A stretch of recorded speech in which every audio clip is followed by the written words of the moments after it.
Des inondations catastrophiques, des coupures d'électricité et un mort, c'est le bilan à chaud des autorités américaines après le passage de l'ouragan Sally sur le sud-est des États-Unis.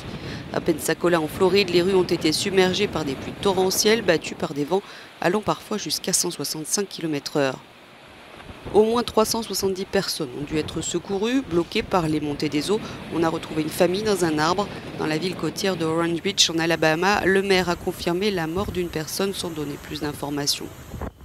Plus de 540 000 foyers étaient privés de courant en Alabama et en Floride ce matin. Sally est le deuxième ouragan à frapper la côte du golfe du Mexique en moins de 3 semaines et le dernier pour l'heure de cette saison.